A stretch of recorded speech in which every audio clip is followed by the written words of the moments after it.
Hi, this is Anand Houston, and in this video, I'm going to show you how to access your Shopify admin page. So first, you'll want to go to a web browser and type in shopify.com. This will take you to the Shopify homepage. From here, we're going to navigate to the login button in the top right section of the screen. Now keep in mind through this video that depending on the browser you use, the layout of the website may change slightly. But look for the login button. Here we're going to type in your store address, which is global-business-shop.myshopify.com. You're going to use the email contact@masterglobalbusiness.com, which is the administrative email address used for just about every login that you have. And then we're going to put in the password, which is written down on the username and password and login information document within your Google Drive. I also sent you a PDF form of it to your email, so that way you have a backup. Once you type in the proper information, click Login, and it'll take you to the admin page.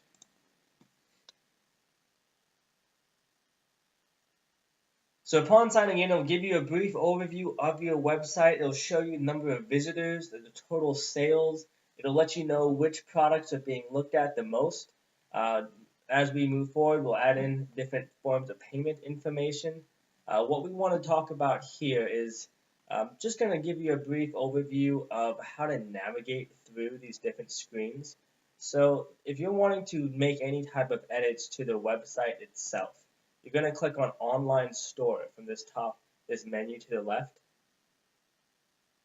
Once you click on that, you'll see that you have access to themes, blog posts, pages, navigation, domains, and preferences. So the theme is, consider this like the layout. You have a variety of different themes, and the one we're using is called Debut. It's one of Shopify's free themes. It's a good starter theme. It's simple enough that it can easily be edited. As you move forward in this business and the website begins to become a bit more sophisticated, I would highly encourage you to check out the theme store and see what other layouts might people have that could be of interest to you. You'll find that while there are a lot of free options, the paid for options do provide a lot of value. And for just anywhere between 80 and typically the highest price I've seen is like $300. I mean, here you're seeing 140, 160, 140, 180 looks like the highest on this page. You can get just different inspiration to see what other people are doing with their sites. So here, I just clicked on this one here, Palo Alto, and it gives you a nice little description of contemporary design that gives you space to tell a story. Kind of gives a brief demo that lets you take a look at what this site will be like. It gives you some features of what the site is great for, and then you can see other people who are using this same theme. That way you can generate some inspiration from other people. Each one has a rating and review system so that you can see if it's a reputable page, and then it even lets you preview what your store would look like if automatically updated. Now keep in mind when editing the theme, right now it's going to populate that theme simply based off of the information that's already on your site. That's your pages, the collections that you have within your products, and whatever descriptions you've already written. So you may have to do a little bit of tweaking. My suggestion is to just go play with the different ones, check out the stores using it. Here we can check out their demo and see they've got a nice video intro here. They've got a cool little layered, almost collage looking picture setup. They've got some featured products, and they've got a background image. So what this tells you is you're going to be able to update and edit each one of these different bars as they scroll down here.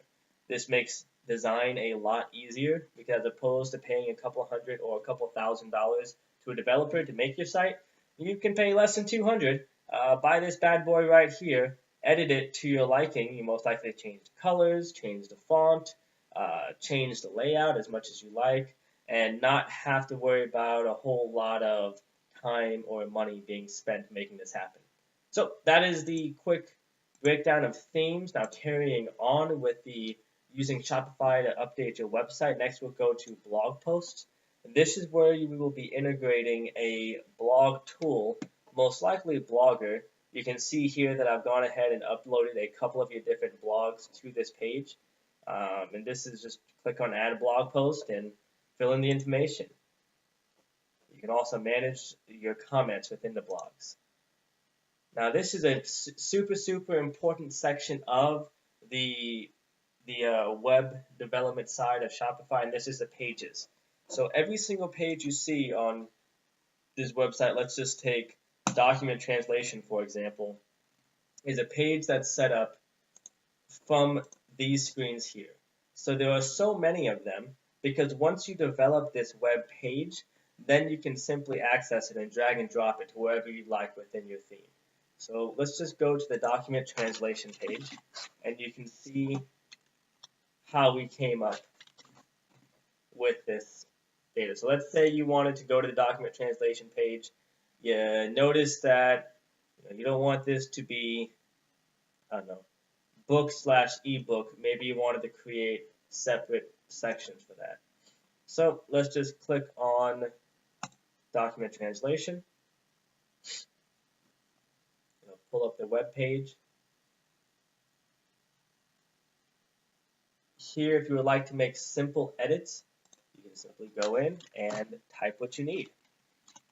So instead of book, you want to have a separate section for book and a separate section for ebook, you can make that happen.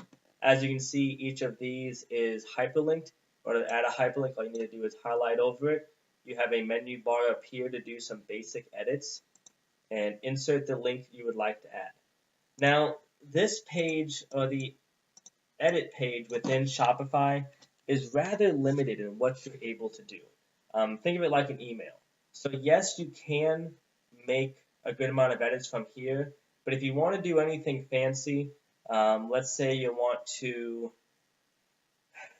adding a graphic isn't too hard, but if you want to embed a special type of button or a form, or do something that maybe is tracking specific information, you would actually need to click on this little caret symbol on the corner. It'll show you the HTML of the page, and then you would want to have an outsourced developer come in and actually make the necessary edits to design it the way that you would like.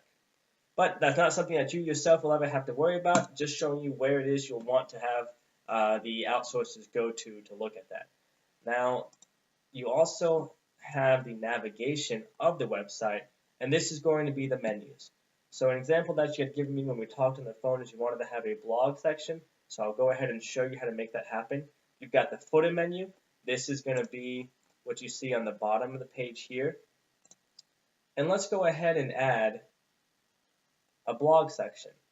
So we see our current menu items: World Quest Magazine, Agency Directory, Search, Contact Us, About Us, and let's add blog.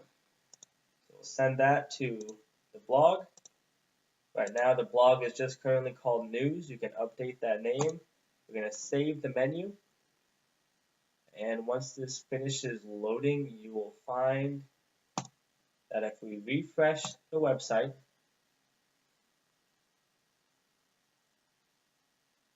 boom, now we have access to our blog. So the last piece I'll show you on here, domains, you won't really have to edit this too much just because we already have the domain active for Master Global Business. Perhaps if you add a new one, you can direct that here, but it's a little bit complicated as to why you might need it. So the last one you might need to use is preferences for the website.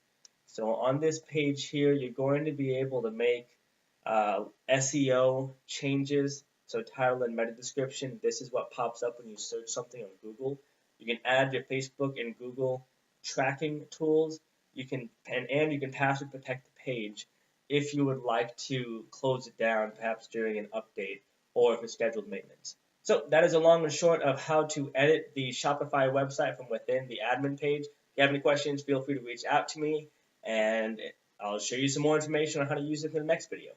Bye for now.